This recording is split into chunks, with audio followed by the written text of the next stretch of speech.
لله نحمده ونصلي ونسلم على رسوله الكريم أما بعد فقد قال الله سبحانه وتعالى في كلامه القديم وفي القرآن المجيد أعوذ بالله من الشيطان الرجيم بسم الله الرحمن الرحيم إنما الصدقات للفقراء والمساكين صدق الله العظيم وقال رسول الله صلى الله عليه وسلم في حديثه الشريف بني الإسلام على خمس شهادة أن لا إله إلا الله وإقام الصلاة وإيتاء الزكاة صدق رسوله النبي الكريم.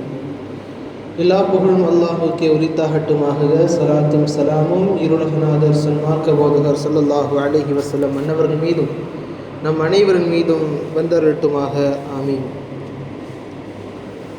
அல்லாஹு ஜல்ல ஷஅனஹு தஆலா இன்று ஓதப்பட்ட சூரத்துல் அன்ஃபால் மற்றும் சூரத்துல் பரா, சூரத்துல் தௌபா என்றும் அதனை கூறுவார். இந்த இரண்டு சூறாக்களிலும் அல்லாஹு தஆலா போர்களை குறித்தான, மேலும் அந்த மக்களிடத்தில் இருக்கிற கெட்ட குணங்களை வாய்ந்திருக்கிற முனாஃபிகீன்களை குறித்தும் அல்லாஹு தஆலா கூறியிருக்கிறான்.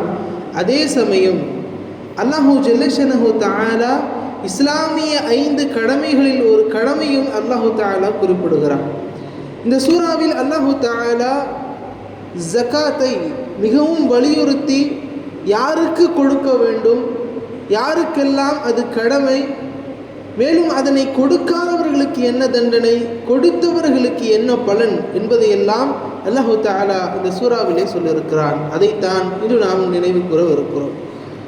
அல்லாஹு ஜல்ல ஷஅனஹு தஆலா நம்மிடத்தில் இருக்கிற உடலை நாம் சுத்தம் செய்வதற்கு குளிப்பை வைத்திருக்கிறான். நாம் குளித்தால் நம் உடலில் இருக்கிற அழுக்குகள் நீங்கும்.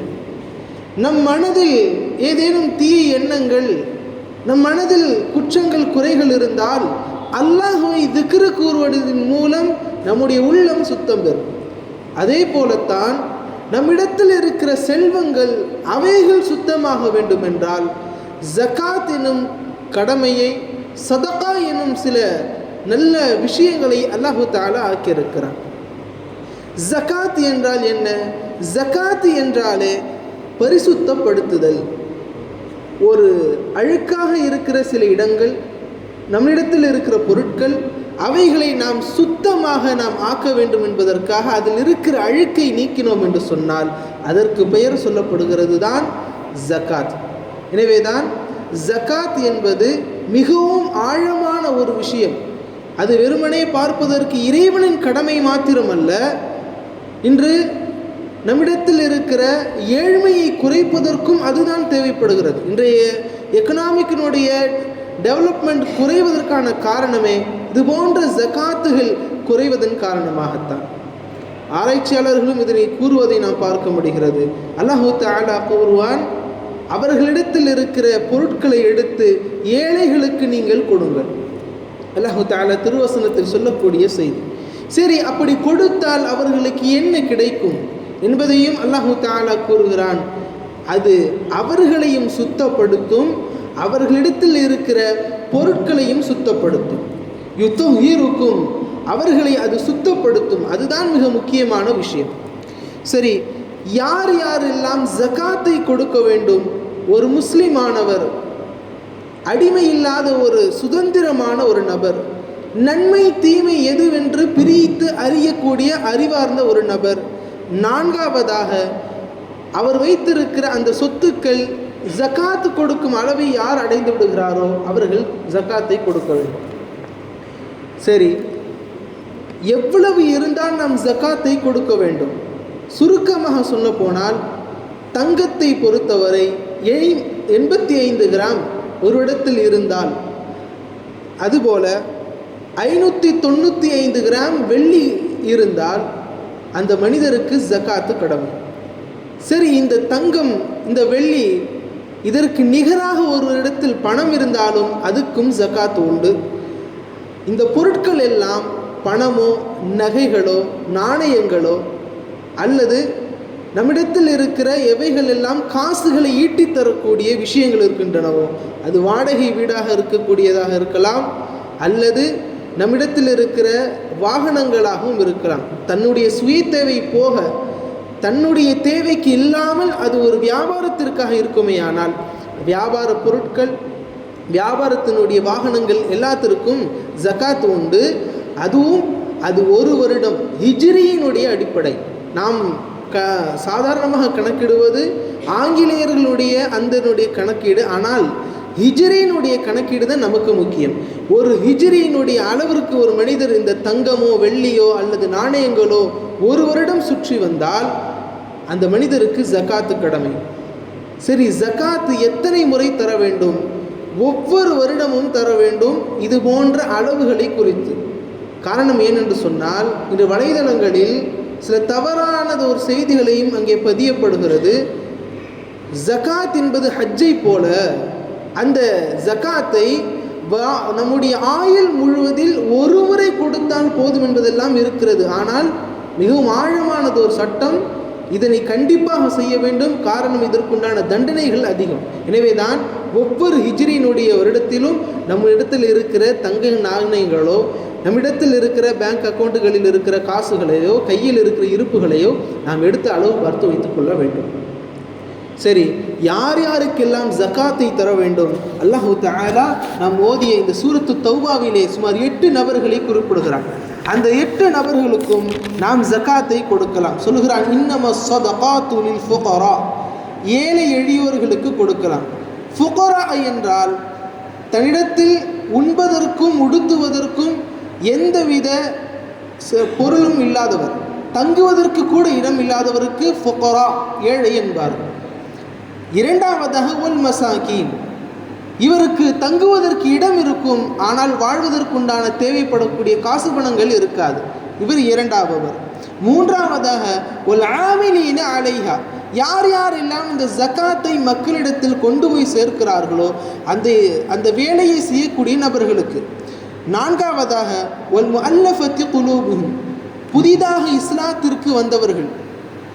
ஐந்தாவதாக வஃபிர் ரிகாப், ஒரு அடிமை, அவன் இவ்வளவு காசுகள் கொடுத்தால் அவன் விடுதலையாகி விடுவான் என்று கூறப்படுகின்ற அந்த அடிமைக்கு கொடுக்கிற ஜகாத். ஆறாவதாக வல் காரிமீன், கடனாளிகள். ஏழாவதாக ஃபீ சபீலில்லாஹ், அல்லாஹ்வுடைய பாதையில் இருப்பவர்கள். சரி, அல்லாஹ்வுடைய பாதையில் இருப்பவர்கள் என்றால் யார்? 2 நபர்கள்.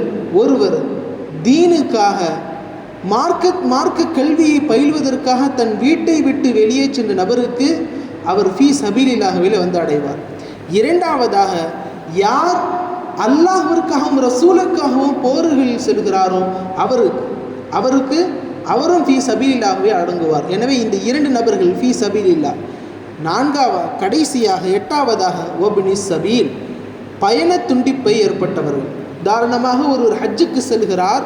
ஹஜ்ஜுக்கு செல்கிற போது அவருடைய பிரயாணம் பாதியில் தடைபடுகிறது. அவரிடத்தில் அவர் எவ்வளவு செல்வந்தர் வேண்டுமானாலும் இருக்கலாம், ஆனால் தற்போது அவருக்கு சேவைப்படக்கூடிய செலவினங்களை செய்யாத நபர்களுக்கு இப்னு சபீல் என்னும் பெயர். எனவே அந்த நபருக்கும் ஜகாத்தை கொடுக்கலாம். எனவே இந்த 8 நபர்களுக்கு ஜகாத்தை நாம் கொடுக்கலாம். அருமைக்குரியவர்களே, ஜகாத்தை ஏன் இந்த அளவிற்கு வலியுறுத்த வேண்டும்? ஜகாத்தினுடைய பலன் நாம் சொல்லியிருக்கிறோம். ஜகாத் என்பது தொஹிருஹும், அவர்களை அது சுத்தப்படுத்தும், அவர்களுடைய பொருட்களை சுத்தப்படுத்தும். ஏன் இதை நாம் ஜகாத்தை கொடுக்காமல் இருந்தால் நமக்கு என்ன தண்டனை? அல்லாஹு தஆலா மிக கடுமையாக அதனை நமக்கு கூறுகிறான். எந்த அளவிற்கு என்றால், யார் யாரெல்லாம் தன்னுடைய சொத்துக்களை சேகரிக்கிறார்களோ, அவர் தன்னுடைய தங்கத்தால் அல்லது வெள்ளிகளால் அவர் சேகரித்து அதனை கொடுக்காத நபர்களுக்கு அல்லாஹு தஆலா சொல்லுகிறான், ஃபபஷ்ஷிர்ஹும் பிஅதாபின் அலீம், நோவினை தரக்கூடிய அதாபை அவர்களுக்கு சுப செய்தியாக கூறுங்கள். நோவினை தரக்கூடிய அதாபுகள் என்ன என்பதையெல்லாம் வரையறுக்கிற போது ஹதீஸில் இப்படி வருகிறது, யார் யாரெல்லாம் இந்த உலகத்தில் வாழ்கிற போது ஜகாத்தினுடைய பொருட்களை தரவில்லையோ அவர்களுடைய அந்த பணமோ அந்த நகைகளோ ஒரு மிகப்பெரும் ஒரு பாம்பாக மாறும். மிகப்பெரும் பாம்பு அது அந்த மனிதனுடைய தலையை கொட்டும். கொட்ட கொட்ட கொட்ட அந்த மனிதன் பூமிக்குள்ளே இறங்கி கொண்டே இருப்பான். இது அதோடு முடியாது, மீண்டும் அந்த மனிதனை வெளியே கொண்டு வரப்படும். இப்படியாக தொடர்ச்சியாக அவருடைய ஜகாத்து கொடுக்க அந்த பொருளை கொடுக்கிற அந்த வரை, அந்த எவ்வளவு காலங்கள் கொடுக்கவில்லையோ அதற்குண்டான தண்டனைகள் நீண்டு கொண்டே இருக்கும். இது ஒரு தண்டனை. இரண்டாவதாக அவரை கீழே படுக்க போட வைக்கப்படும். மாடுகள் போல மிக பெரும் ஒரு உருவங்கள் அவருடைய முதுகில் மேலே ஏறிக்கொண்டு சென்று கொண்டு மீண்டும் வரும். மீண்டும் மீண்டும் அவருடைய முதுகின் மேலே ஏற்றுக்கொள்ளப்படும். அல்லாஹு தஆலா அருள்மறை குர்ஆனிலே மிகவும் அதனை விமர்சையாக கூறுகிற போது அதாபை எந்த அளவிற்கு என்றால் அவர்களுக்கு அல்லாஹு தஆலா ஈயம் காய்ச்சி பூசும் அளவிற்கு அவர்களுக்கு தண்டனை கொடுக்கப்படும். எனவேதான் இவ்வளவு மோசமான தண்டனைகள் இருப்பதாகவும் நம்முடைய கணக்கில் எடுத்துக்கொண்டு நம்முடைய மனதில் எடுத்துக்கொண்டு நாம் அந்த ஜக்காத்தை கொடுக்க வேண்டும்.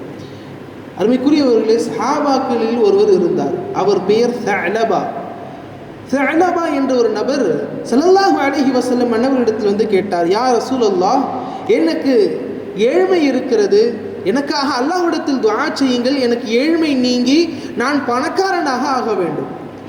ஸல்லல்லாஹு அலைஹி வஸல்லம் அன்னவர்கள் சொன்னார்கள், வேண்டாம், உனக்கு செல்வங்கள் வந்தால் நீ அல்லாஹ்வை நெருங்குவதை விட்டு விடுவாய், எனவே அது வேண்டாம் என்றார்கள். ஏழ்மையாக இருந்தபோது பள்ளியின் மீது மிகவும் நெருக்கம் கொண்டவர். எனவே ஸல்லல்லாஹு அலைஹி வஸல்லம் அன்னவர்கள் சொல்ல அந்த மனிதர் கேட்கவில்லை, நாயகமே எனக்காக துஆ செய்யுங்கள். ஸல்லல்லாஹு அலைஹி வஸல்லம் அவர்கள் அல்லாஹ்விடத்தில் கையேந்தி கேட்டார்கள், யா அல்லாஹ், இந்த மனிதருக்கு நீ ரிசுக்கை அளிப்பாயாக, ரிசுக்கில் விசாலத்தை தருவாயாக. அந்த மனிதருக்கு அல்லாஹு தஆலா விசாலத்தை தந்து கொண்டே இருந்தான். எந்த அளவிற்கு என்றால் அவருடைய ரிசுக்குகள் விசாலமாக பள்ளியினுடைய தொடர்புகள் அந்த மனிதனை விட்டும் தூரமாகிக் கொண்டே இருந்தது. முதலில் அவருடைய வக்துகள், பரலான நேரங்களுடைய வக்துகள் முடிந்தது, பின்பு ஜுமாக்கள் முடிந்தது. எந்த அளவிற்கு என்றால் ஈது தொழுகைக்கே சில நேரங்கள் வரமாட்டார். ஒரு கட்டத்தில் ஸல்லல்லாஹு அலைஹி வஸல்லம் அவர்கள் கேட்டார்கள், ஸஅலபா எங்கே என்று கேட்டார்கள். சஹாபாக்கள் சொன்னார்கள், அவர் தொழுகைக்கு வந்து பல நாட்கள் ஆகிவிட்டது, அவருக்கு அல்லாஹு தஆலா செல்வத்தை அதிகமாக்கி விட்டார். எனவே ஸல்லல்லாஹு அலைஹி வஸல்லம் அன்னவர்கள் இந்த செய்தியை அறிந்ததும் ஒரு நபரை அழைத்து அவரிடத்தில் ஜகாத்தை வசூலிக்க சொன்னார்கள். சென்றபோது அந்த மனிதரிடத்தில் கேட்டார்கள், ஸஅலபாவிடத்தில், உங்களுக்கு ஜகாத்து கடமையாக இருக்கிறது, நீங்கள் உங்களுடைய ஜகாத்தை கொடுங்கள். அவர் சொன்னார், இது என்னுடைய பணம், நான் ஜகாத்தை ஏன் தர வேண்டும், என்னுடைய முயற்சியின் மூலம் நான் சம்பாதித்தது. அவர் திரும்பி வந்து விட்டார். ஸல்லல்லாஹு அலைஹி வஸல்லம் அன்னவரிடத்தில் சொன்னார். அப்படியே வருடங்கள் கழிந்தது. அபூபக்கர் ரலியல்லாஹு அன்ஹு அவர்கள் காலம் வருகிறது. அபூபக்கர் ரலியல்லாஹு அன்ஹு காலத்தில் வருகிற போது அவர் தன்னை உணர்ந்து ஜகாத்தை எடுத்து வருகிறார். அபூபக்கர் ரலியல்லாஹு அன்ஹு அவர்கள் ஏற்கவில்லை. உமர் ரலியல்லாஹு அன்ஹு அவர்கள் காலம் வருகிறது. உமர் ரலியல்லாஹு அன்ஹு அவர்களும் அவருடைய ஜகாத்தை ஏற்கவில்லை. உஸ்மான் ரலியல்லாஹு அன்ஹு அவருடைய காலம் வருகிறது. அவர் வஃபாத்தாகுகிறார். வஃபாத்தாகியதற்கு பின்னால் அவருடைய ஜனாசாவை ஒரு மலைக்கு அருகாமையில் அவரை அடக்குகிறார்கள். அடக்குகிற போது அடக்கி சில நாட்கள் அடக்கி அடுத்த நாள் வந்து பார்க்கிறார்கள், அந்த ஜனாசா வெளியேறி கிடக்கிறார். இப்படியே தொடர்ந்து நடக்க அங்கிருந்த அவர்கள் அடக்கம் செய்த நபர்கள் ஒரு கட்டத்தில் மலைக்கு மிக தூரமாக எரிந்தவரை வீசிவிட்டு சென்று விட்டார்கள். அல்லாஹு தஆலா இதை மிகவும் கண்டிப்பாக நமக்கு கூறுகிறான். நாம் அவருக்கு கொடுத்த ரிசுக்கை அல்லாஹ்வின் பாதையிலே செலவு செய்யாத நபருக்கு எவ்வளவு தண்டனைகள் அவருக்கு கிடைக்கும் என்பதாக மிகவும் ஆழமாக நமக்கு கூறுகிறான். அருமைக்குரியவர்களே, ஜகாத்து கடமையாக நபர்கள் நாம் இருந்தோம் என்று சொன்னால் நம்முடைய பணங்களில் இருந்து கொடுப்போம். நிச்சயமாக அல்லாஹு தஆலா அதனை நமக்கு இரட்டிப்பாக்கி தருவான். ஒருபோதும் ஜகாத்தை கொடுப்பவர்களும் சதகாவை கொடுப்பவர்களும் நஷ்டவாளியாக ஆக மாட்டார்கள். எல்லாம் அல்ல அல்லாஹு ஜல்லஷனஹு தஆலா ஜகாத்து கடமையாக நமக்கு இருந்தால் அதனை கொடுக்கக்கூடிய மனோபாவத்தை நமக்கு தந்தருள் புரிவானாக. ஜகாத்து கடமையாகாதவர்களாக நாம் இருந்தால் ஜகாத்து கடமையாகும் அளவிற்கு அல்லாஹு தஆலா நம்முடைய ரிசுக்கை பெருக்கி அடுத்த வருடங்களில் இனி வரக்கூடிய வருடங்களிலும் ஜகாத்தை கொடுக்கக்கூடிய சதகாவை கொடுக்கக்கூடிய நற்பாக்கியத்தை நம் அனைவருக்கும் எல்லாம் அல்லாஹ் தந்தருள் புரிவானாக. ஆமீன். வாஹிரு தஅவானா அல்ஹம்துலில்லாஹி ரப்பில் ஆலமீன். அஸ்ஸலாமு அலைக்கும் வரஹ்மத்துல்லாஹி வபரகாத்துஹு. Assalamu alaikum. Please like, share and subscribe to Ahmad Alim Talks for more content.